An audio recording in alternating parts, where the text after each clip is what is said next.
Good evening, everybody. Welcome to the Pits of Motor Chaos. This is your host, Dave. I got online with me Tony Franco from the Muy Caliente Jet Dragster team. How you doing, Tony? Can you hear me, Tony? I can barely hear you, Dave. You're live on the air now. What's happening, brother? Not much. So Tony, when did you get involved in the whole Jet Dragster thing?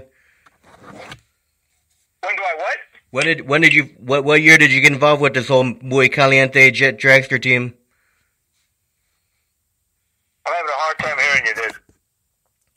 I said, what year did you get involved with the whole Muy Caliente? Oh, when did I get involved with them? Shoot, I've been involved with jet car for the last 15 years.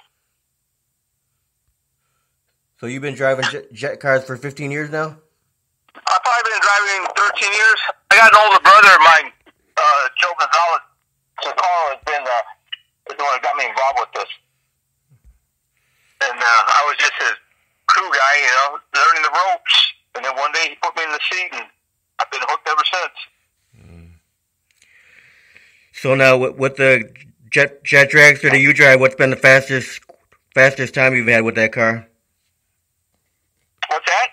I said, with the jet dragster that you're currently driving, what's been the fastest time you've had in there? And I'm having a hard time hearing you. With the jet dragster the jet dragster you're currently driving, what's been the fastest pass you've had with it? Oh, the fastest I've ever gone in a jet car? Yes, sir.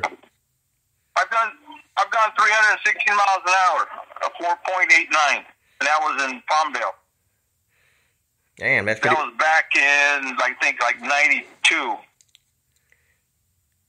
That's pretty fast. Yeah, hell no, that's been my fastest pass. But I respect that pass. I mean, I had fun doing it, but you gotta be prepared for it. Yeah. So what made you get involved in drag racing?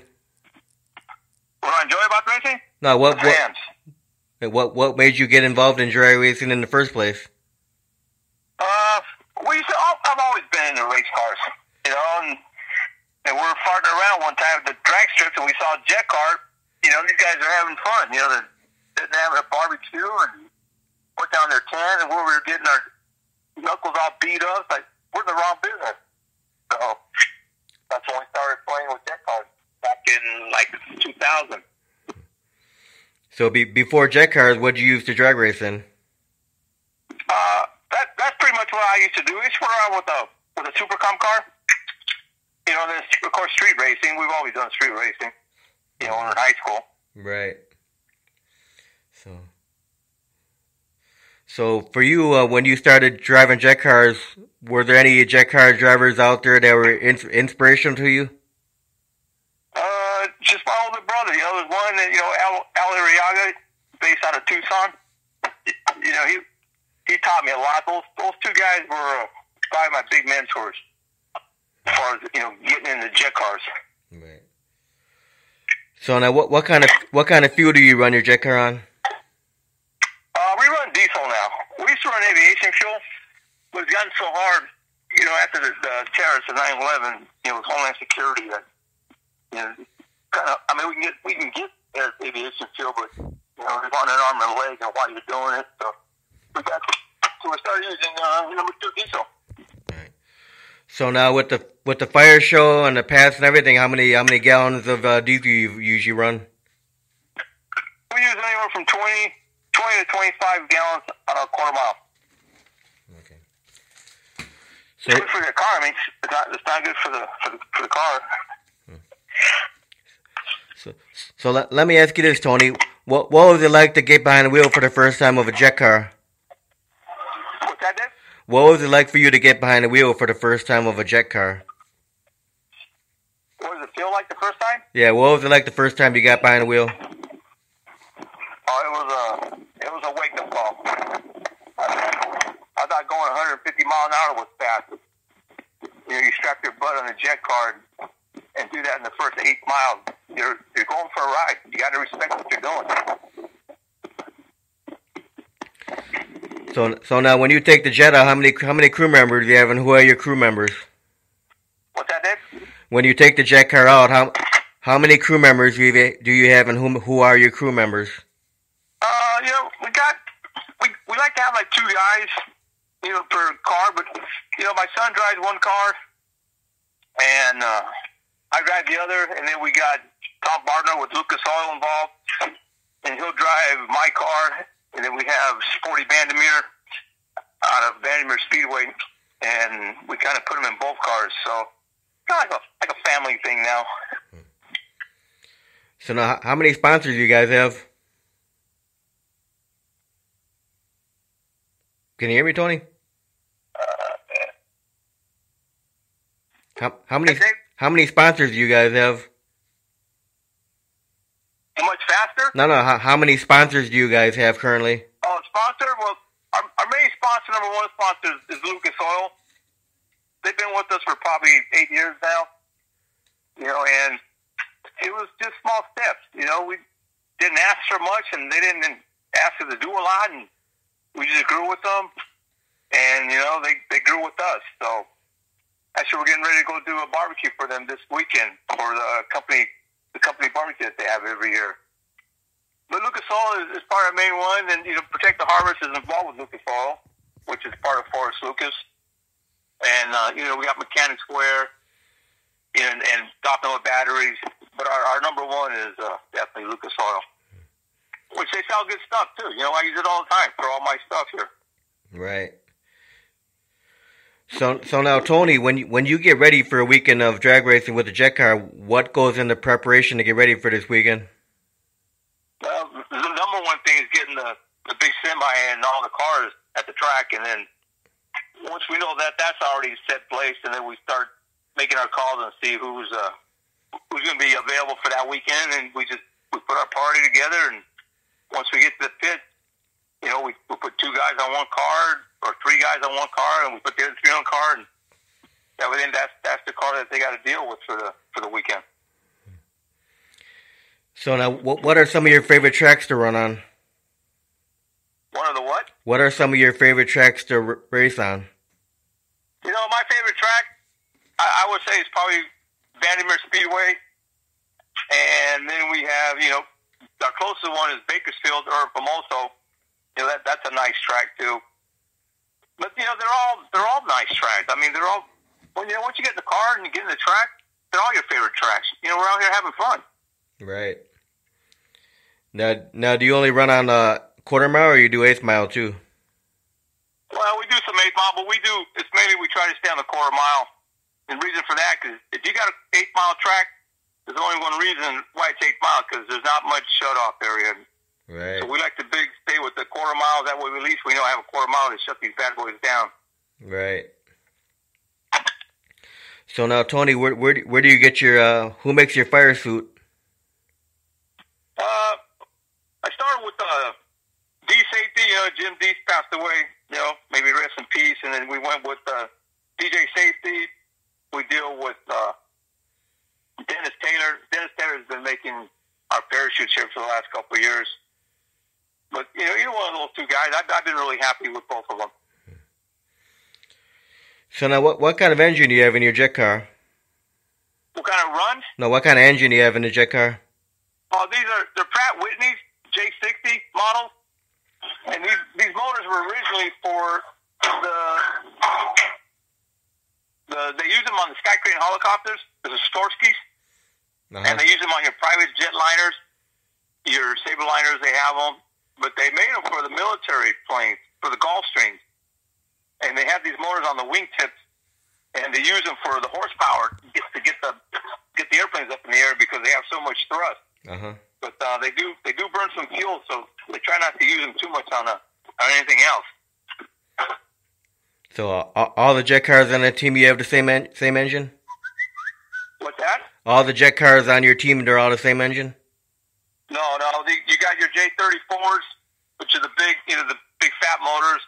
Those have been around for a lot of years, and they probably throw out about the same amount of thrust. But you're talking, the motors we have weigh about 800 pounds, where you got your J34s, they weigh about 12 to 1,300 pounds.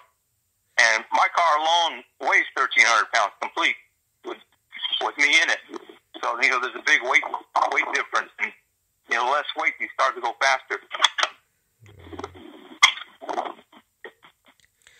So now, have you? How many races have you done so far this year?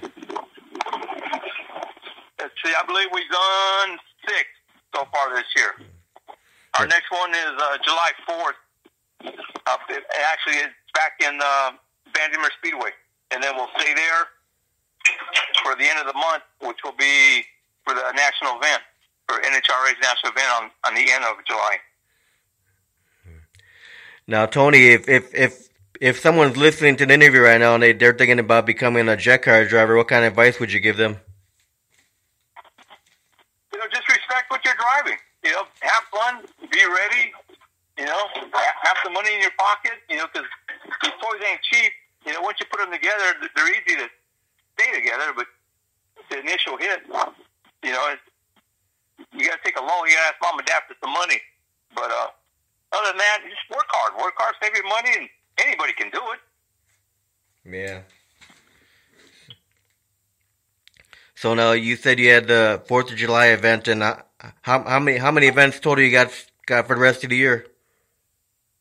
We don't have too many this year. I think we have a total maybe 15 events this year. At one time we had like 20. We did like 28 events in a year. That was like every weekend we're out on the road. Yeah. I guess they would take a toll after a while, huh? Yeah, it gets old. Not that it gets old. It does. It just wears you out. You just want to stay home once in a while and relax. Yeah. Like I know Shelley Siegel, she's getting to do a lot of touring this year. Who is? Shelley Siegel. Oh, is she? Yeah, I don't know what she got going, but I know we're gonna meet her in Norwalk for sure. I think we're gonna meet her there, and I think we're gonna meet her there in Salt Lake City in the end of September. Yeah, she's gonna be out here by where I live, out by Great Lakes Dragway in Wisconsin, June 30th. Oh, is she? Yeah, for the Night of Fire. Yeah, she's been around not too long, but she seems like she can handle that bad boy. Yeah, for 4 years now. Yeah. So now if people, I think she's got to be the 3rd female jet car driver. I think that there is. Yeah, you got Tammy Gatlin, you got the Queen of Diamonds. That's the other 2, right? Oh yeah. And then we have the Larson. Oh yeah. She's got a few girls on her team. Right. Yeah. Have you ever gone against the Larson team? Have you ever done a what? Have you ever gone against Elaine Larson?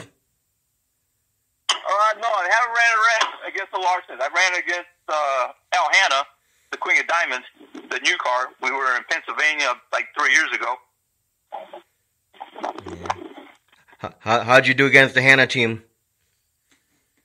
We spanked them. I mean, I got her off the line, but that car, she knows how to drive. That's for sure.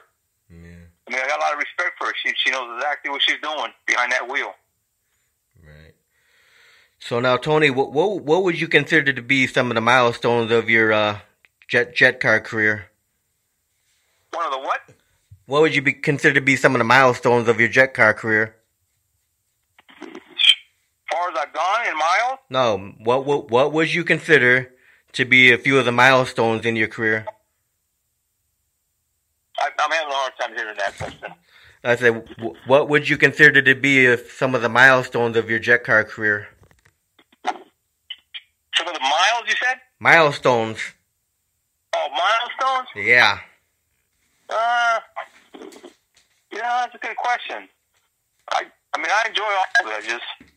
I wouldn't change my life, though. I mean, this is an opportunity that God gives you, and you should take it and go for the ride. And I enjoy every foot that I take forward.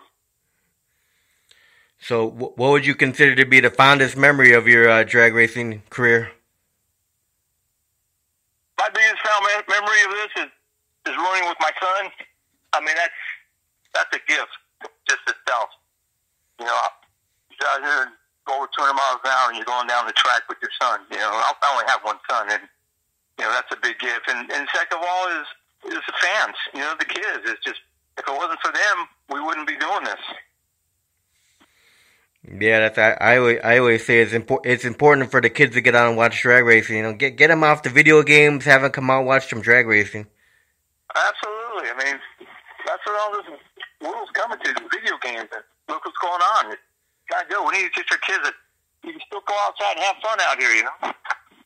Yeah, 'cause they don't know what they're missing, seeing the jet cars run and they're seeing, you know, nitro funny cars and nitro dragsters and all that stuff, you know. Yeah, and I guess, I can't remember the gentleman's name. I think it was a Bird or Bill. He just got done building a school bus jet car. And I'm actually trying to figure out where he's going to be. I like to see that thing. It looks kind of cool from the pictures I saw. Yeah, that would be pretty neat. Yeah, it would. That's an eye catcher. Yeah. So, how about you? You plan on building any other jet cars? I plan on building maybe a funny car. I got a buddy of mine's got an S10 jet car, and he's thinking about selling it. I'm thinking about putting it on the program we have. You know, we had a funny car at one time, the Detroit Dragon. We didn't have it very long, just enough to play around with. But you know, those are a little bit more. You got more respect for those things. You know, they're short wheelbase. So you just always have to be prepared for things on the short wheelbase cars. Right. So now, Tony, if the people that are listening to the interview right now want to find out the schedule, what's the best way for them to find the schedule online? To find our schedule, it's on Facebook. It's on the Muy Caliente Facebook page. Muy Caliente Jet Car Racing. And that gets updated pretty frequently? Yeah, we stay on top of it. Every time we go to an event or we got something going on, you know, we start posting things. So our schedule is on there for sure. Well, Tony, I want to thank you very much for your time to get on the air with me tonight. Okay, Dave. Appreciate the call. And good luck with the rest of the season for you. All right, buddy. No problem. Give us a call anytime you like. All right. You have a good night, Tony. You too. Thank you. Bye-bye.